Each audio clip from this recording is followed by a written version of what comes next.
Hello, this is Troy with the Noble Grafted in middle position, jumping to Zechariah chapter 12, where it's talking about the surrounding peoples. I will make Jerusalem a heavy stone. Look what happens when he returns.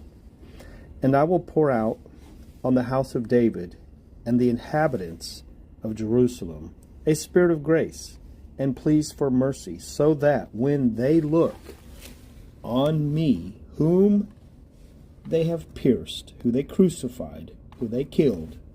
So he doesn't say that God killed Jesus. It says man killed Jesus, murdered him. They shall mourn for him as one mourns for an only child, and weep bitterly over him once they see whom they've pierced, as one weeps over a firstborn. On that day, the mourning in Jerusalem, the crying in Jerusalem will be as great as the crying for Hadad Ramon, the mourning for Hadad Ramon.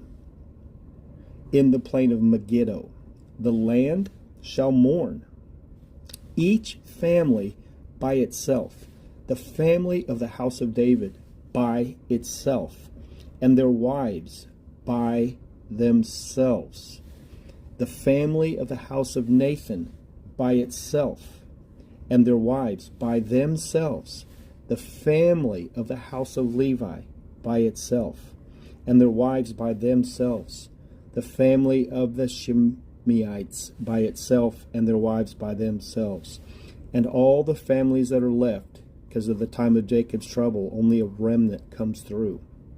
They'll all be crushed almost to the point of death, and then saved by their Messiah, whom they pierced. Each by itself, and their wives by themselves. On that day there should be a fountain opened up for the house of David and the inhabitants of Jerusalem, to cleanse them from sin and uncleanliness. And it goes on to say, on that day declares the Lord of hosts, I will cut off the names of the idols from the land. So he's going to purify the land. No more idolatry. So that they shall be remembered no more. And also I will remove from the land the prophets and the spirit of uncleanliness. And if anyone again prophesies, his father and his mother who bore him will say to him, you shall not live, for you speak lies in the name of the Lord. Well, that's still happening to this very day. So we know none of this has happened. They have not looked upon him whom they pierced.